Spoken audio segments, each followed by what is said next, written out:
las causas biopsicosociales, que eso de la pobreza, eso parece que eso no mata, eso, bueno, finalmente, no, eso mata. Mata en la forma de tomar una decisión que es la del suicidio, que si alguien la quiere tomar, yo no estoy en contra, porque esto lo hemos debatido en algún foro de gente que está por aquí. A mí el suicidio me parece una opción razonable, completamente razonable. Es decir, si la tomas por la que nosotros llamamos condiciones sociales, no estilos de vida, sino condiciones de vida, ¿no? Si yo tomo mi decisión por las condiciones de mi vida, entonces la cosa, en fin, puede cambiar. Así que he planteado un poco lo que es la crisis, he planteado un poco lo que son las consecuencias brutales que asustan. Asustan porque los pacientes finalmente están yendo a las consultas por las consecuencias. Las consecuencias básicamente en medicina son o los suicidios o son lo que llamamos MUS, M-U-S, Medical Unexplained Symptoms. Son esos síntomas que va desde el dolor de tripa al mareo, al dolor de pecho precordial, a las molestias de espalda, a las rigideces, a todo lo que expresa finalmente el insomnio, que no tiene causa médica, que decimos que no tiene causa médica, como si los médicos solo tuviéramos causas biológicas, pero se llaman así además, y que están llenando las consultas lo mismo de urgencia que las de la práctica clínica. La tercera parte con la que termino es la reacción que estamos dando este noche. Y la reacción es clave.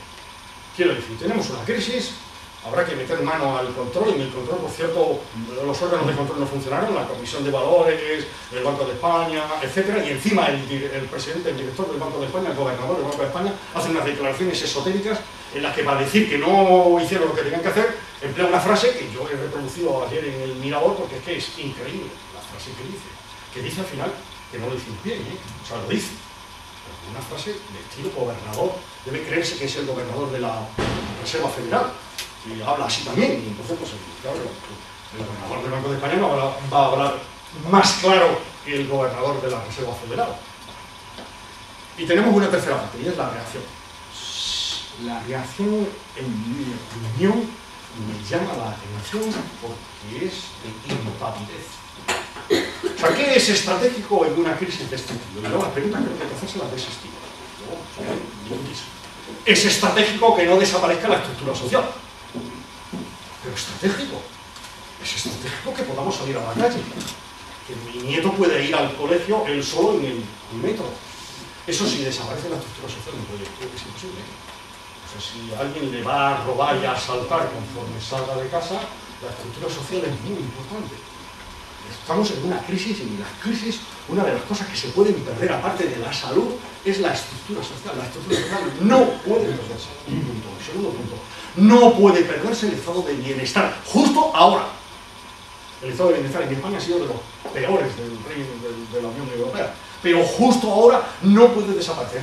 Es estratégico que los niños coman a mediodía en el colegio. Es estratégico. ¿De dónde saca el dinero? No lo sé. Pero sí sé que ya hay 300 millones de euros reservados en fomento en los presupuestos para 2003 para las autopistas radiales. Pues eso no es estratégico.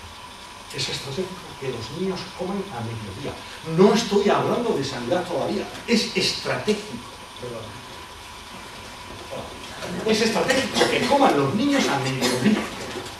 Eso significaría que en verano los colegios deberían estar abiertos para dar de comer. Porque da mucha menos vergüenza que el niño vaya a actividades extraescolares en agosto y de paso coma, que ir con el niño a Cáritas a comer. Porque eso también hay que respetar, ¿no? Si no queremos perder la estructura social, no podemos perder la dignidad de las personas. Es central que en esta crisis se mantenga la dignidad de las personas, y se está ignorando por completo, como si las personas no tuvieran dignidad. Tenemos dignidad todos. Debe estratégicamente diseñarse la respuesta para que la dignidad se respete.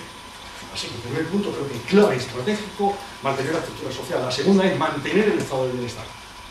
El estado de bienestar admite reformas, admite cambios, admite... Lo primero es que nadie muera de hambre. Y hay que tener cuidado con lo del hambre, ¿eh? Los del 15M decían que me sobra mes al final del sueldo. ¿Se entiende? Me sobra mes al final. Es que a mucha gente le sobra mucho mes al final del sueldo. Mucho mes, porque no tiene sueldo. No tiene sueldo ninguno, 1 millón de hogares. En 1 millón de hogares hay ningún ingreso.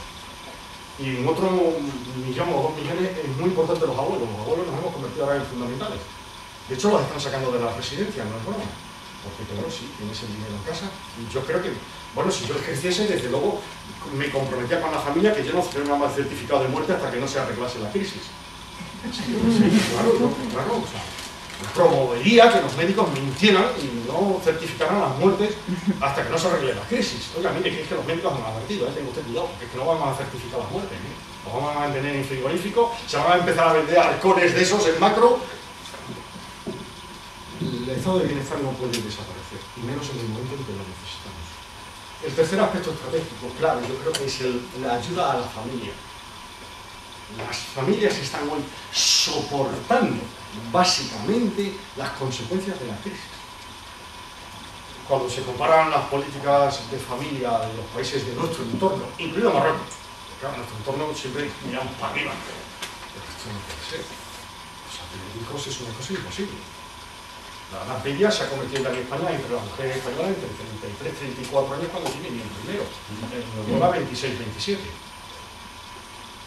Claro, o sea, eso luego obliga a muchos abortos porque hay mucho diagnóstico prenatal en niños con cromosomopatías y los abortos a su vez se llevan por delante fetos normales.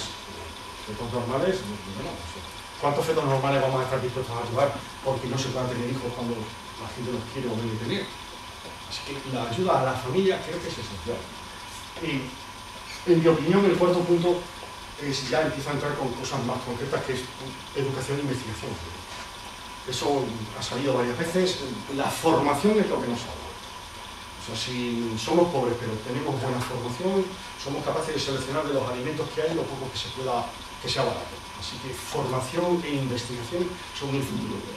Si os estáis dando cuenta, casi todo lo que estoy sugiriendo se está haciendo al contrario. Y todavía no entran en el tema sanitario. Educación, formación en general. No es educación, es formación. El parado, si está en paro, pero está en un proceso de formación, tiene expectativas y esperanzas de vida. Esperanzas personales. Tiene dignidad. ¿Dónde vas, papá? Voy al curso.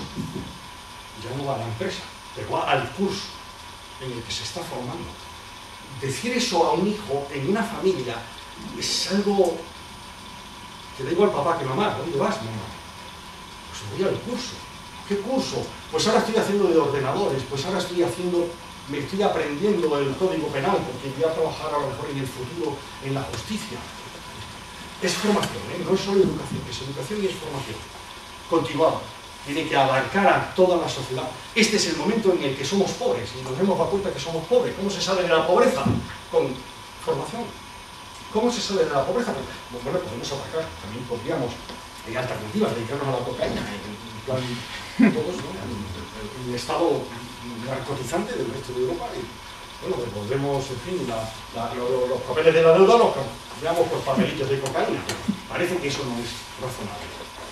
Si es razonable, el cuarto punto que he sacado, el de formación e investigación. Investigación se está destruyendo lo que todavía. Otra cosa es que alguna investigación que se hacía no era necesaria, por supuesto. Y entramos en el quinto punto y último, que es el sistema sanitario. Claro, el sistema sanitario español no ha sido nunca ejemplar, porque claro, el sistema sanitario español se ha financiado, y hay que decirlo claramente, de impuestos y de deuda. Claro, entonces, eso del mejor sistema sanitario del mundo o no del mundo. ¿Cuánta deuda produce usted para generaciones futuras al año? Como 10.000 millones de euros. A ojo de Vancouver, el médico general. No distinguimos mucho, de 7.000 a 12.000 me da igual. Así que el sistema sanitario español no se ha financiado de impuestos, se ha financiado de impuestos y de deuda. Eso es insostenible. Porque estamos trasladando nuestro lujo al futuro. Y el futuro son los jóvenes. El futuro es lo que va a venir aquí. Así que el sistema sanitario hay que reformarlo, pero había que reformarlo antes, había que renovarlo de siempre. Quien está haciendo la renovación del sistema sanitario lo está haciendo con rebajas. Y creo que es Salvador Pérez el que declara en el último editorial en atención primaria y que deja claro que el Ministerio de Hacienda, que es el que rebaja, no entiende de medicina. Así que rebaja el 10%.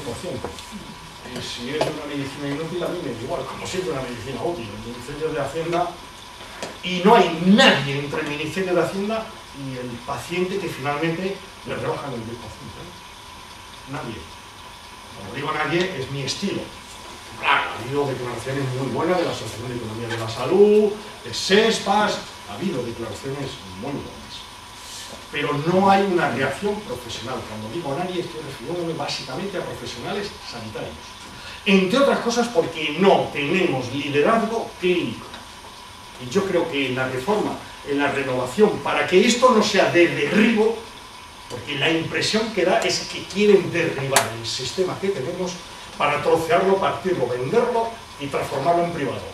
Y de eso hay ya ejemplos en Madrid y en Valencia. Y aquí están cayendo. O sea que probablemente no sea esa su intención, ¿eh?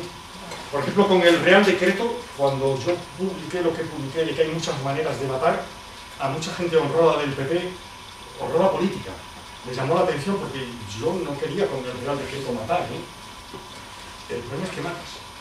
El problema es que con el Real Decreto que restringe las prestaciones a los inmigrantes, matas al que está en tratamiento con SIDA o en tratamiento con cáncer o en tratamiento con diátesis, lo matas al día siguiente, no pasa nada, si no digas que además como es inmigrante, pues da menos, pero lo matas, ¿eh? O sea, no vayamos aquí con inocencia de yo no sabía qué.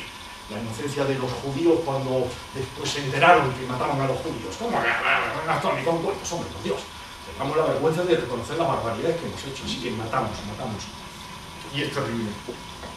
Es estratégico, en mi opinión, desarrollar el liderazgo clínico.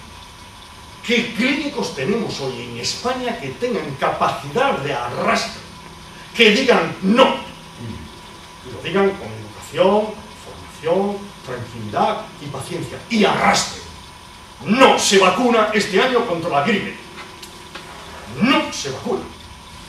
Cuando las revisiones Cochrane demuestren lo contrario, cuando la vacuna haya mejorado, seremos los primeros en vacunarnos en público todos. Hoy no se vacuna. ¿Por qué?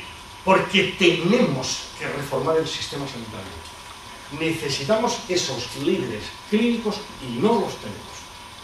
Yo esta mañana he puesto el ejemplo de qué significa liderazgo clínico con Nueva Zelanda. Hay algunos países en el mundo que son muy interesantes.